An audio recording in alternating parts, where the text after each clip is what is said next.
This episode is sponsored by JDAQA Software Testing, your scalable solution for manual, automated, security, and performance testing. Check us out at jdaqa.com. And with that, let's get on with the show.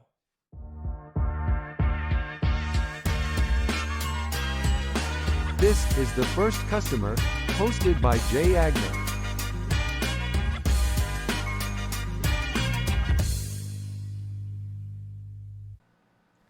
Hi, everyone. Welcome to the First Customer Podcast. My name is Jay Agner. Today, I'm lucky enough to be joined by the one and only David Wong. I heard there's only one of you. Hello, sir. How are you?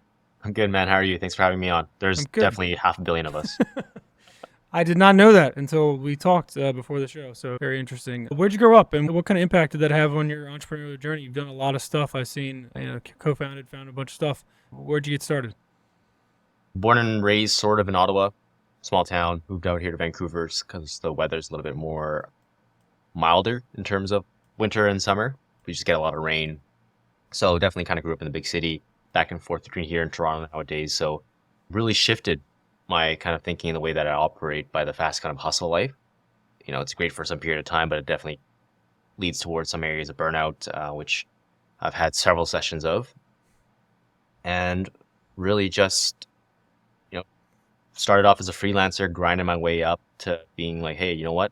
I didn't want to work on the schedule of my clients as a freelancer and kind of just being all on me. I wanted to build a team around me. So I'm like, the next kind of stage up from there was how to work within a team as a contractor, as part of a bigger team where I'm just responsible for kind of one thing.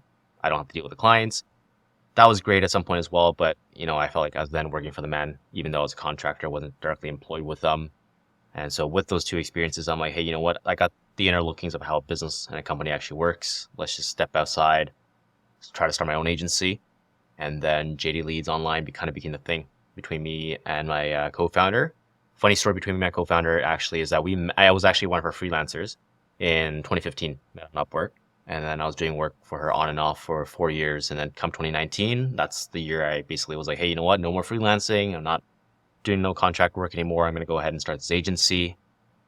She hit me up and was like, how about we do this thing together? Because my whole thing is operations back end. I love building stuff, right? And her side is more front end, client facing, doing the sales. And so for me, I'm very much the opposite. I didn't really like sales all the time. So the two of our heads coming together kind of just made a lot of sense to me. That's how the company started and evolved. Wow. I love that. Very similar to my journey with JDAQA. I hired one of my freelancers to be my COO, and she changed the game for sure. So tell me a little bit about any of the first business. What was the first business you tried to start? There was a company called geo-filter Plus. And basically when Snapchat started coming out with the geo-filter feature, and we were able to submit it kind of ourselves, I think it's like $20 a day. We worked with a lot of wedding planners and photographers who had, obviously weddings. And we designed the geo-filters, got it launched on the day of so that they can upsell that as additional service. And, we basically kind of took a cut of that. That was going well. A lot of interest in clients. And then one day we got a message from Snapchat telling us to stop doing the thing, and also to stop using the yellow, even though the hex code was not their yellow. And with that being the case, we're just like, you know what?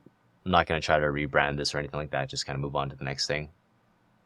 And yeah, we never canceled the domain or brought it down. And then recently I actually checked back the inbox, and there were actually a lot of inquiries even after that we moved on from it. So in hindsight, I was a little bit kind of naive. I should have, done something alternative with it or rebranded it. And I think I probably could have automated that and made it self-sustaining in a way, but I didn't know as much back then. And then after that, the next thing, a lot of e-commerce stuff. So I did a lot of drop shipping as well. E-commerce, that was from Amazon to eBay drop shipping when it was early days before everybody on YouTube started teaching it and started giving away all of our secrets. Made it, again, so much harder. Profit margins back then were good. They were like 10 to 15%. Mm-hmm. Nowadays, you're lucky you even get away with 1%. And then that's like before you have to pay the eBay fees and all that other stuff. And so that was good business. 18 months took it to $1 million in revenue. It was interesting because I thought that, and it was so easy. And for those of you listening, quote unquote, easy, because it only took 18 months and I got it to, made $1 million in revenue. I'm like, frick, there's nothing I can't do. So I got a little bit kind of cocky, if you will. And I was like, well, whatever the next thing I start I have what it takes to take it to $1 million in no time. And I think that mindset that I had after that was really kind of the roadblock in terms of, getting down and dirty with what was actually needed to build the next thing up, place that we are now. Talk about that roadblock. How did you realize it was a roadblock, and how did you get over it? Well, I think I was definitely stuck in it for at least a year. And I knew that I was, in hindsight now, I know that I was, because when I had a lot of conversations back then with people, I would always lead with, oh yeah, I started an e-commerce business, took $1 million in 18 months. And then they would just be like, wow, kind of like really talking me up, pumping me up. And so I felt good about myself during that time. Right. And I started walking around giving people advice, trying to be like that guru. If anybody was like approaching me and asked me how kind of I did it. And then at the same time, I also stopped doing the drop shipping thing. I actually sold it to somebody else for some odd number of Ethereum at the time when it was still worth something. And I guess when I started this agency, and before that, I obviously tried starting kind of mini partnerships with other people doing joint ventures and stuff like that. I had this mindset that like, okay, great, we just have to come out with a product, sell it to a bunch of people as much people as possible, and that's kind of it.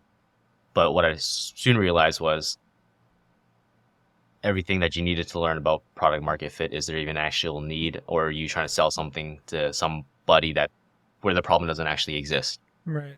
Right. And obviously for me coming with e-commerce, it's like whatever I was selling, it was the top rated thing on Amazon. Everybody was already buying that thing. So it was easy. Like I didn't need to learn whether or not there's a product market fit. So understanding that there's that, and then also understanding how do you actually do sales. Because again, eBay and Amazon, they're marketplaces. People are coming to buy from you. So it made my life a lot easier. Whereas when you own an agency, you probably know yourself, you got to do a lot of outbound, a lot of network. And so I was like, why the heck is business not just coming to me? Because it was coming to me like hotcakes in e-commerce, right? So when I kind of sat down with myself and realized like there's a lot of kind of me being naive about things and the ignorant debt of how a business actually works, how sales works, how making sure that you're serving people in the right way. I was like, oh crap, I was being a freaking idiot to think that I already had, like, just because I made $1 million doing e-commerce drop shipping, where I didn't even have to build my own website, didn't have to do my own marketing, didn't have to design my own product, that I can apply that skill and do the exact same thing in a service-based business. Like, it's just not it. Makes a lot of sense. Yeah. Two things there. And one, actually both of those nobody has ever mentioned, but the first one I find very interesting. It's very easy when you make $1 million or $2 million in a business for people to see that and for them to trick you into thinking that you know the answer to their problems. And I think a lot of people fall into that trap.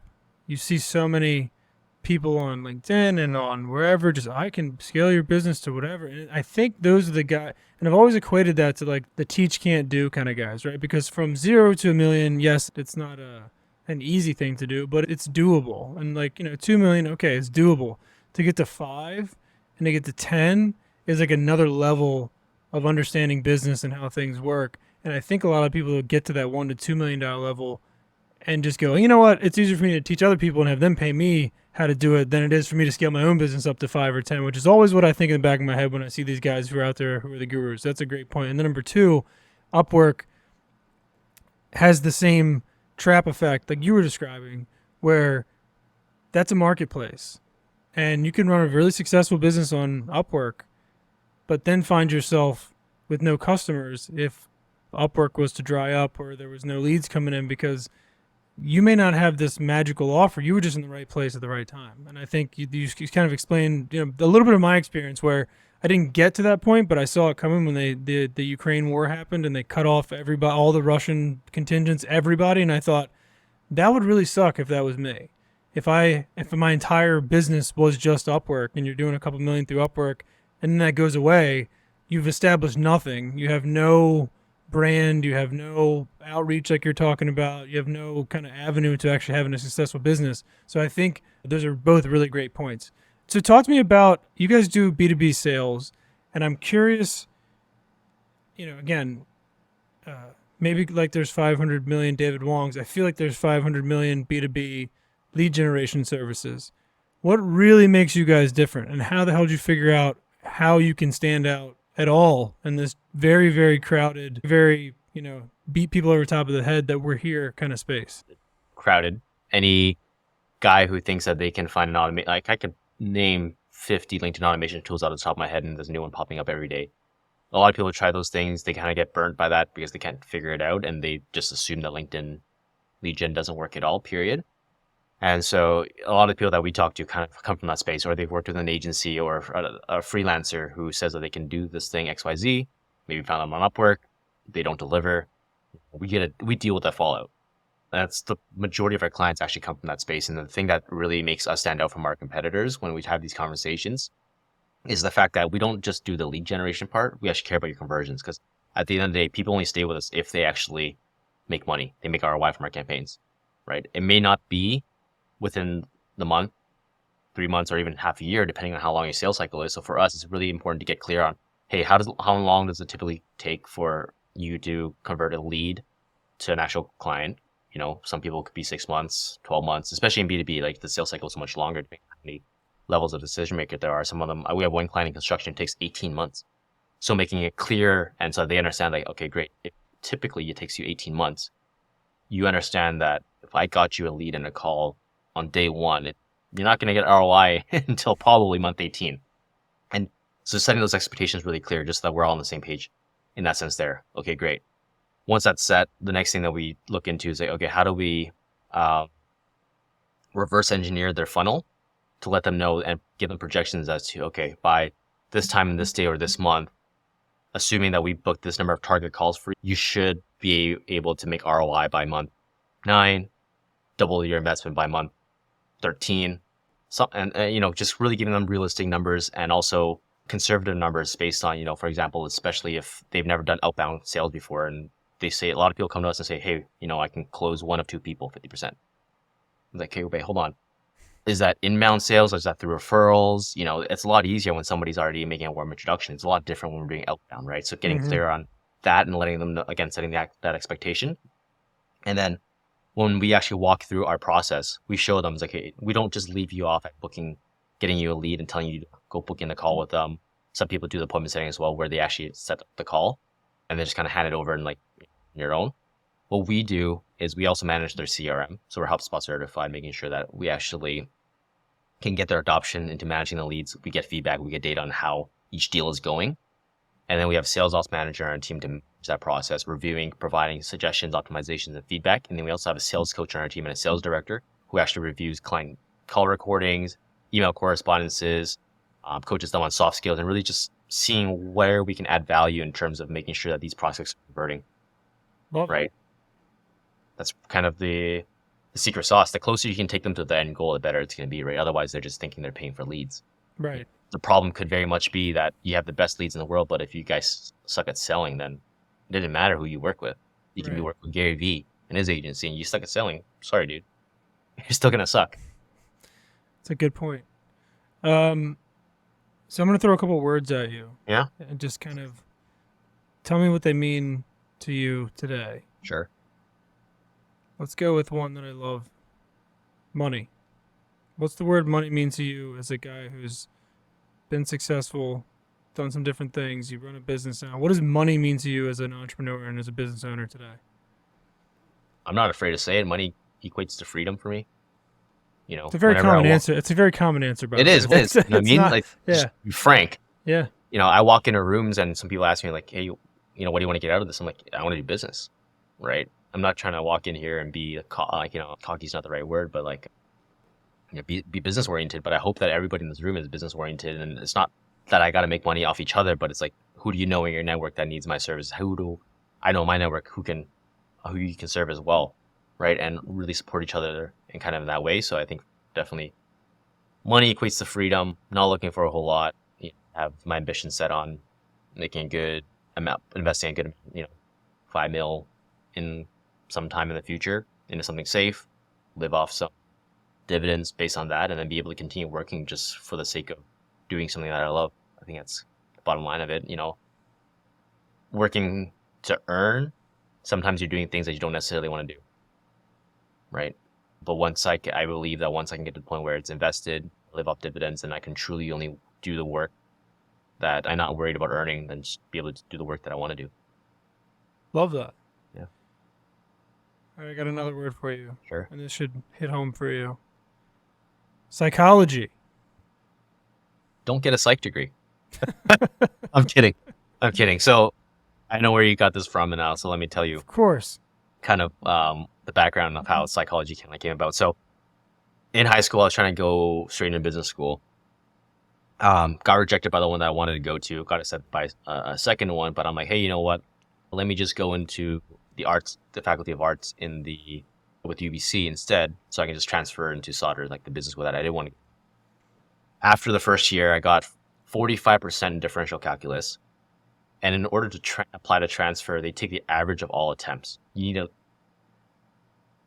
minimum of 72% in differential calculus to apply. So I needed 100% in differential calculus 2 times in order to bring that average up to 72. That didn't happen. So I was like, okay, what's the next kind of best thing that would put me on track to lean towards, business, marketing, that type of thing? And I figured kind of psychology was that next best bet, understanding how people think, their behaviors and everything like that. And so landed in psychology. And after getting the degree, I still wasn't convinced that it was really helping me in many ways.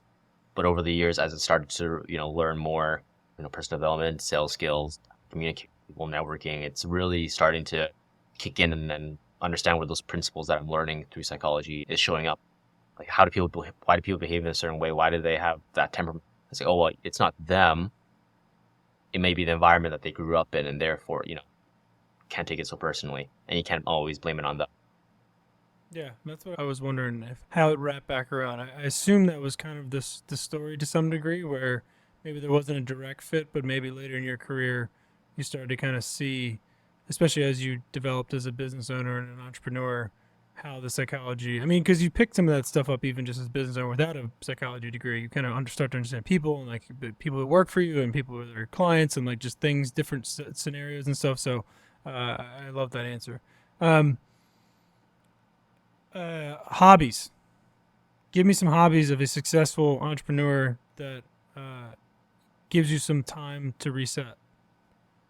Is golf too cliche? No. Golf's beautiful. It's Yeah. a beautiful sport. It's the hardest sport on earth. Yeah. Golf is one of them, for sure. Started a couple of years back, but this year I really kind of got serious with it. Took some lessons and playing more the courses, doing a lot of networking on the course, filming content with a cart in between holes, so that's been great. Another really good hobby of mine back in the day was Taekwondo. I used to compete quite a bit for the national team before I quit, I think about 7 years ago. And then after that, it's just been, trying out different workout classes. I'm subscribed to ClassPass, so spin classes, weight training, boxing classes, whatever fits my schedule. Realistically, just get myself active, I go.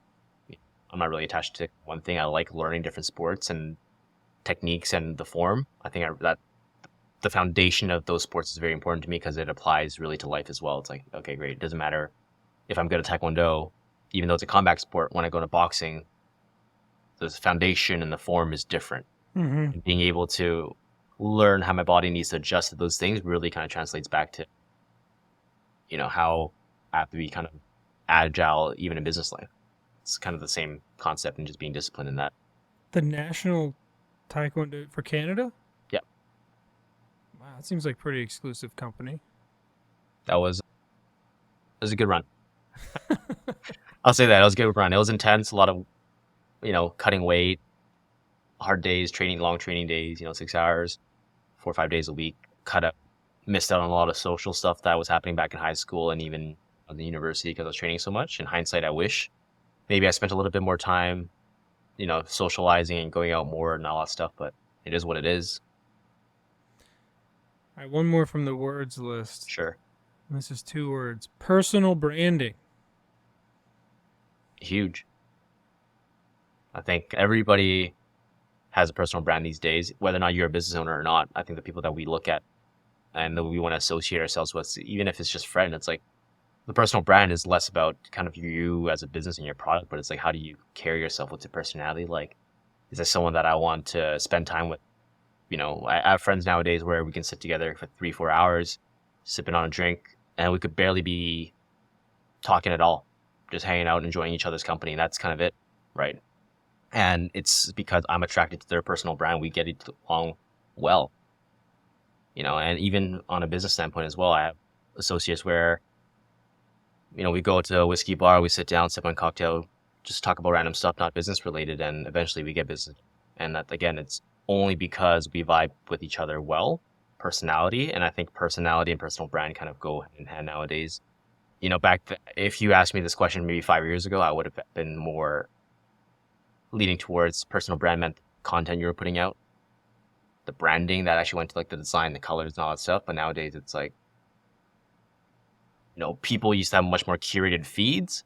Nowadays it's more kind of natural, and I think it's just leaning more towards how does this person talk?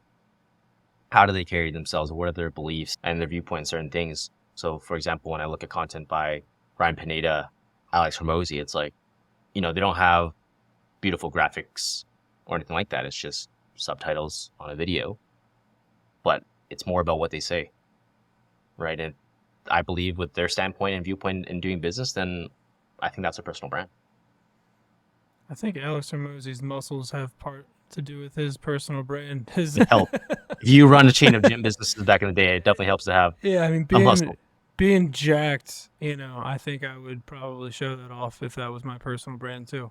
I'm like wearing a wife beater. I mean, like that's his outfit is his personal brand. All the time. All the time. Yeah. Well, I mean, I guess you've earned it at that point. All right. So mystery question time. We'll wrap with this. Okay.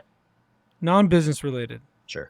If you could do anything on Earth and you knew you couldn't fail, what would you do? Oh, that's a heavy question. I don't even dare to think about that. Well, now's your chance. There's no failure. There's no bad answers.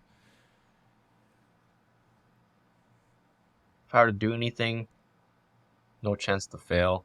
You said non-business related. Non-business related. People weasel their way out of this question with saying, I will have the biggest business on earth or whatever. So I switched to non-business related, a bucket list item, something you're afraid to do because you're afraid to fail. What would it be? Oh, I would want to get a house in the beachside Malibu. Okay. Beautiful. That's it. Love it. I don't know how I'm going to get there, but I know I want that. You can't fail, so you're good. I like that. All right. I know.